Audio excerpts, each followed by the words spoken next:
Sir, இன்னைக்கு ஒரு நாளாவது டியூட்டியா பாக்குறியா? என்ன சார் சொல்றீங்க?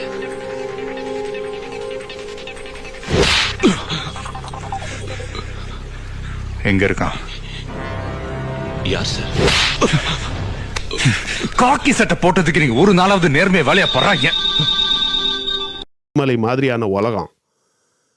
சரியா? 20-25 வருடங்கள் திரைப்படத் துறையில் பல கதைகளையும் பல பிளாட்டையும் பல பிளாட் ட்விஸ்டையும் பல ஸ்க்ரீன் பிளேயும் மனசில் ரிஜிஸ்டர் பண்ணி மசில் மெமரி மாதிரி இருக்கவன் ஒரு பேப்பரை எடுத்து 4 வரி எழுதும்போது மைண்டில் என்னென்ன திங்கிங் எப்படி என்னென்ன மாதிரியா பாப்பநாசம் படம் மாதிரி ஓடுன்னு அந்த ஒரு மனுஷனுக்கு மட்டும்தான் தெரியும். அதனால் அருண் ஐபிஎஸ்ஸை ஒரு லீஸ் போட்டு தன்னுடைய முன்னாடி நடக்க வைக்கணுமா தன்னுடைய பின்னாடி நடக்க வைக்கணுமாங்கிற விஷயம் சிஎம் விஜய் அவர்களுக்கு தெளிவாக தெரியும். இன்னைக்கு பாருங்க, இது தாவேகா கட்சியின் ஒரு நெய்விட்டி கிடையாது. ஒரு இது புது கட்சி, இவங்களுக்கு தெரியாமல் அறியாமல் புரியாமல், அது கிடையவே கிடையாது. இது ஒரு கேல்குலேட்டட் பேலன்ஸ். இன்னும் தாங்க ஸ்டோரி நான் சொல்ல போகிறேன். இது ஒரு கேல்குலேட்டட் பேலன்ஸ். விஜிலன்ஸுங்கிற கத்தி அரிவாள் வாள் ஒரு ஸ்வாட் இன்னைக்கு ரெடியாக இருக்குது. யார் மேலே? டிஎம்கே தலை மேலே. விஜய் எப்போ வேணும்னாலும் அந்த ஸ்வாடை தூக்கி வெட்ட முடியும், அல்லது தலைக்கு மேலே வைக்க முடியும், அல்லது வெளியே டேபிள் மேலே வைக்க முடியும்.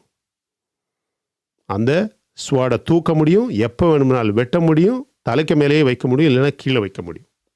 அந்த சாய்ஸ் இன்னைக்கு யார் கையில் இருக்குது அப்படின்னு பார்த்தீங்கன்னா தாவேகா கையில் இருக்குது. இன்னைக்கு இந்த அருண் ஐபிஎஸ்ஸை டோட்டல் சிஸ்டத்திலே இல்லாமல் எங்கேயாவது ஒதுக்கி விட்டுலாம். அப்படி விட்டோம்னா அவன் கையில் இருக்கக்கூடிய ஆதாரம், அவன் கையில் இருக்கக்கூடிய ஃபைல்ஸு, எந்த போனால் எங்கே புதைச்சிருக்காங்க, உப்பு போட்டு புதைச்சிருக்கா, உடம்பை வெட்டி புதைச்சிருக்காங்களா, இல்லைன்னா வயிறு உண்மையிலேயே போஸ்ட்மார்ட்டம் பண்ணி புதைச்சிருக்காங்களா, எல்லா விஷயமுமே எல்லாம் அதுலேயே புதைஞ்சு போயிடும். ஆனால் அந்த ஃபைல்ஸ் எல்லாம் இன்றைக்கி அருண் ஐபிஎஸ் கையில் இருக்குது. அந்த ரகசியங்கள் அருண் ஐபிஎஸ் கையில் இருக்குது. ஒரே ஒரு விஷயம் சிஎம் விஜய் பண்ண வேண்டியது, ஒரு லீஸ் மாதிரி போட்டு அவனை பின்னாடி ஃபாலோ பண்ண வைக்கணும், முன்னாடி ஃபாலோ பண்ண வைக்கக்கூடாது. That is called control, that's called power. So அந்த சாய்ஸ் இன்னைக்கு தாவேகா கையில் இருக்குது, சிஎம் விஜய் கையில் இருக்குது. அது இந்த கூட்டணியை டிசிப்ளின் பண்ணுறதுக்கு ஒரு சைலண்ட் வெப்பன். திமுக ஒரு சத்தம் போட்டாலே அருண் என்னான்னு போய் பார்த்துட்டு வா அப்படின்னு சொல்லலாம். ஸோ டிஎம்கேயுடைய சொந்த ஆஃபீஸர் இவர் போவார். போய், சார் என்ன சார் கொஞ்சம் சும்மா இருங்க சார், அந்த கரூரில் நம்ம இந்த பண்ணோம்ல அந்த ஃபைல்ஸ் எல்லாம் இப்போ அவர்கிட்ட தான் இருக்குது, நீங்கள் ஏதாவது பண்ணிங்கன்னா நான் எதுவுமே பண்ண முடியாது சார், உங்களுக்கு ஹெல்ப் பண்ண முடியாது, நான் எவ்வளோ நாள் தான் உங்களுக்கு சொல்கிறது அப்படின்னு பேச முடியும். ஏன்னா இவன் டிஎம்கேயுடைய சொந்த ஆஃபீஸர், டிஎம்கேயுடைய எல்லா சீக்ரெட்டும் ரகசியமும் தெரிந்த ஆஃபீஸர். இப்போ யார் கையில்? இப்போ தாவேகா கையில். That is the system. அது வேணும்னு இல்லை, that is the protocol. So இது தாவேகாவுடைய எனிமியை மன்னிக்கிற மாதிரி கிடையாது, எனிமியை ஃபர்கிவ் பண்ணலை, எனிமியை ஒரு வெப்பனாக கன்வெர்ட் பண்ணுறது. நான் அடிக்கடி சாணக்கியா பற்றி பேசுகிறேன்னு சொல்கிறீங்க. சாணக்கியா சொல்கிறாரு, உன்னுடைய எதிரியோட ஸ்ட்ரெங்த்தை உன்னுடைய ஆயுதமாக மாற்றிக்க தெரிஞ்சவன் தான் உண்மையான அரசன் அப்படின்னு சொல்கிறார்.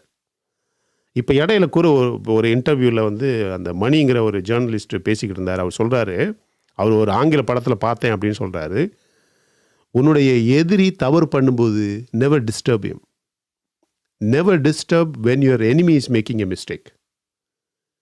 அவன் தப்பு பண்ணுறான்னா அவனை அப்படியே விட்டுறணும், தொந்தரவே பண்ணக்கூடாது. ஏன்னா நீ அவனை தப்பு பண்ண அலோவ் பண்ணாதான் ஒரு நாள் அவன் ஃபெயில் ஆகி கொலாப்ஸ் ஆகிடுவான். சாணக்கியா என்ன சொல்கிறாரு தெரியுமா? உன்னுடைய எதிரியோடைய ஸ்ட்ரெங்த்தை, சக்தியை உன்னுடைய ஆயுதமாக மாற்றிக்க தெரிஞ்சவன் தான் உண்மையான அரசன், ரியல் கிங் அப்படின்னு சொல்கிறார். இன்றைக்கி அருண் ஐபிஎஸ் 2 வாரத்துக்கு முன்னாடி வரைக்கும் டிஎம்கேயுடைய ஒரு சக்தியாக, ஒரு அரணாக, ஒரு ஷீல்டாக, ஒரு ஸ்ட்ரெங்த்தாக இருந்தார். இப்போ தாவேகா கட்சியின் சாதாரண வெப்பன் கிடையாது. எல்லா ரகசியங்களையும், எனிமியுடைய தன்னுடைய எதிரியுடைய எல்லா ரகசியங்களையும் அறிந்த வெப்பனாக இன்னைக்கு இருக்கான். ஸோ இதில் யார் ரியல் கிங்? தாவேகாவின் முதல் மூவ், இந்த முதல் நகர்வு தெளிவாக சொல்லுது, இதில் உண்மையான கிங் அருண் ஐபிஎஸ் கிடையாது, சிஎம் விஜய் அவர்கள். நீங்கள் கொஞ்சம் நினச்சி பாருங்கள். 108 சீட்டு வந்து ஒரு வேவ் மாதிரி தமிழ்நாட்டில் இருக்கக்கூடிய எல்லா பெண்களும் எல்லா இளைஞர்களும் ஒருத்தன் பின்னால் இருந்து நீ இந்த ஆட்சியை அமைச்சு எங்கள் சிஸ்டத்தையே எங்கள் தமிழ்நாட்டையே மாற்றி எங்கள் மக்களுக்கு பாலும் தேனும் பொழிகிற மாநிலமாக எங்களை நீ மாற்றணும் அப்படின்னு சொல்லி ஒருத்தனை பதவியில் வச்சுக்கிட்டு மொத்த டோட்டல் சிஸ்டமே தன்னுடைய கையில் இருக்குது, சொந்த பவர் எல்லாமே இருக்குது. அருண் ஐபிஎஸ் மாதிரியான ஒரு ஆளை எதுவுமே யோசிக்காமல் ஒன்றுமே தெரியாமல் சரி பரவாயில்ல நீங்கள் அவரை வந்து போடுங்க வேறு என்ன இருக்குது அப்படின்னு போடுவான்னு நீங்கள் நினைக்கிறீங்க? இந்த 15 நாளில் எத்தனை மணி நேரம் தனியாக உட்காந்து யோசிச்சிருப்பார், எத்தனை செக்ரட்டரிஸ்கிட்ட பேசியிருப்பார், எத்தனை அசிஸ்டண்ட் அசோசியேட்ஸ்கிட்ட பேசியிருப்பார், எத்தனை மற்ற கலெக்டர்ஸ் ஐஏஎஸ் தனக்கு கீழே இருக்கக்கூடிய ஐஏஎஸ் ஆஃபீஸர்ஸ்கிட்ட பேசியிருப்பார், எத்தனை ஸ்ட்ராட்டஜிஸ்ட் இருக்கிறானுங்க அவருக்கு கீழேயே பர்சனல் லெவல்லையும் சரி அஃபிஷியல் லெவல்லையும் சரி எத்தனை ஸ்ட்ராட்டஜிஸ்ட் இருக்கிறானுங்க, எத்தனை மாநிலங்களில் தனக்கு தெரிஞ்ச ஃப்ரெண்ட்ஸ் வந்து எவ்வளோ பெரிய பெரிய பதவியில் இருக்கிறாங்க, சென்ட்ரல் கவர்மெண்ட் எக்ஸ்போஷர் இருக்கக்கூடிய மினிஸ்டர்ஸ் இருக்கிறாங்க, செங்கோட்டையன் மாதிரி ஒரு ஆள் பக்கத்தில் இருக்கிறாரு. இப்படிப்பட்ட எல்லாரையும் வச்சுக்கிட்டு ஒன்றுமே தெரியாமல் எங்களுக்கு ஒரு விஷயம் தெரில, சரி அருண் ஐபிஎஸை மாற்றுறதெல்லாம் ஒரு செகண்ட் வேலை. ஆனால் அருண் ஐபிஎஸை மாற்றினோம்னா அவர் கையில் கீழே இருக்கிற எல்லா விஷயங்களுமே அதோடு அப்படியே டிஸ்கனெக்ட் ஆகிடும். அவன் போகிற இடத்துலேருந்து ஒவ்வொரு நாளும் அவனை கூப்பிட்டு வாப்பா இந்த விஷயம் உனக்கு தெரியும் தானே, நீ தான் சாட்சி சொல்லணும், இல்லைனா நீ தான் கோர்ட்டில் ரிப்போர்ட் கொடுக்கணும், இல்லைனா நீ தான் இதுக்குள்ளே எஃப்ஐஆரை ஃபைல் பண்ணணும்னு சொல்ல முடியுமா? இன்றைக்கி செந்தில் பாலாஜி மேலே ஒரு கேஸ் கோர்ட்டில் இருக்குது, அதுக்குள்ளே ஃபைல்ஸை யாரை வச்சு கொடுக்க முடியும்? அருண் ஐபிஎஸ் வச்சு தான் கொடுக்க முடியும். டாஸ்மாகில் இத்தனை கோடி ரூபாய்க்கு கேஸ் இருக்குது, யாரை வச்சு கொடுக்க முடியும்? நேரு மேலே 1020 கோடிக்கான கேஸ் இருக்குது, யாரை வச்சு ப்ரூவ் பண்ண முடியும் சொல்லுங்கள்? எல்லாம் விடுங்க. கரூர் கேஸு யார் கையில் இருக்குது? இப்போ சிபிஐ கையில் இருக்குது. கரூர் கேஸு சிபிஐ கையில் இருக்குது. அடுத்த சிபிஐ வந்து ஒரு ஃபைலை தூக்கி டேபிளில் வைக்கும்போது அருண் ஐபிஎஸ் வந்து விஜய்க்கு மேலே ஒரு தவறுமே கிடையாது. அந்த நேரம் ரூலிங் கவர்மெண்ட்டில் இருந்து உங்களுடைய ப்ரெஷர் தாங்காமல் தான் நான் போய் சொன்னேன் அப்படின்னு சொன்னால் மொத்த கேஸுமே ஃப்ளாப். இதுக்கு மேலே என்ன வேணும் சிஎம் விஜய் அவர்களுக்கு? யாரையுமே நம்பி ஆட்சி நடத்த வேண்டிய தேவையே வராது. இன்றைக்கி இருக்கக்கூடிய சூழலை நீங்கள் கொஞ்சம் யோசிச்சு பாருங்கள். எல்லா டேபிளுக்கு பின்னாடி திரைக்கு பின்னாடி நடந்த எல்லா விஷயத்தையும் மறந்துடுங்க. ஆனால் இந்த ஒரு விஷயத்தை இந்த ராஜா ட்வீட் போடுறதுக்கு பின்னாடி விசிகே வந்து திருமாவளவன் வந்து இன்னும் ஸ்டாலின் அவர்களின் முகத்தை பார்த்து பேசுவார், உதயநிதி முகத்தை பார்த்து பேசுவார். சரி யார் முகத்தை பார்த்து பேசுறதுனாலும் திமுக கட்சியில் அவ்வளோ பெரிய பதவியில் இருக்கக்கூடிய ராஜா முகத்தை பார்த்து ஒரு மனுஷனாக மதித்து பேசுவார்? கிடையவே கிடையாது. ஸோ எந்த ஆட்சி எங்கே கவிழ்றதை பற்றி யார் பேசுகிறீங்க? அங்கே உள்ளே போய் பதவியை அனுபவித்து இன்றைக்கி ஒரு அமைச்சருங்கிற முறையில் எல்லா ஆபாசத்தையும் பார்த்ததுக்கப்புறம் இன்னும் இவங்க வெளியே போய் நாங்கள் சப்போர்ட் பண்ணலன்னு சொல்ல போகிறாங்க? வாய்ப்பே கிடையாது. அது ஐஎம்எல்லாக இருக்கட்டும், சிபிஐ சிஏபிஎம்மாக இருக்கட்டும், விசிகே கட்சியாக இருக்கட்டும், இவங்க எல்லாருக்குமே அதிமுக கட்சியின் உண்மையான முகம் இந்த 15 நாட்களில் தெரிஞ்சாச்சு.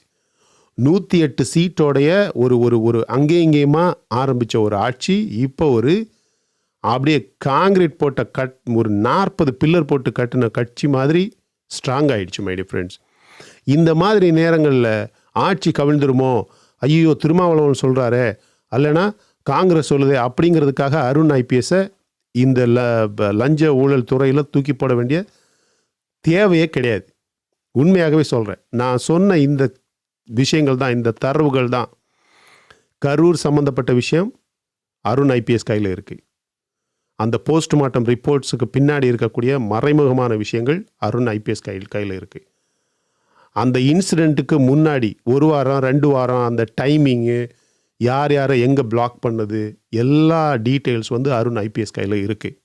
அந்த ஒரு கேஸுக்காகவே லஞ்சம் ஊழல் அப்படிங்கிற முறையில் அருண் ஐபிஎஸ் நேரடி பார்வையில் சிஎம் விஜய் கீழே இருந்து ஆகணும், இல்லை கண்ட்ரோல் போயிடும். அந்த நான் சொன்னல அந்த டாக் எக்ஸாம்பிள், அந்த லீஸ் எக்ஸாம்பிள், அது போயிடும். ஸோ அதனால் தன்னுடைய பக்கத்தில் கீழேயே வச்சிருக்கிறாப்புல, பக்கத்திலேயே. பாரு, லஞ்சம் ஊழல் ரொம்ப முக்கியமான விங்கு, ரொம்ப முக்கியமான ஒரு பவர்ஃபுல்லான போஸ்ட்டு. அதில் நீ இருக்கும்போது என்னுடைய ஆட்சிக்கும் என்னுடைய அரசுக்கும் என் மக்களுக்கு ஏற்றாப்புல நான் என்ன சொல்கிறேனோ அதை நீ செஞ்சு ஆகணும், உன்னால் முடியுமா முடியாதா அப்படின்னு கேட்டுட்டு தான் பதவியில் வச்சுருப்பாங்க.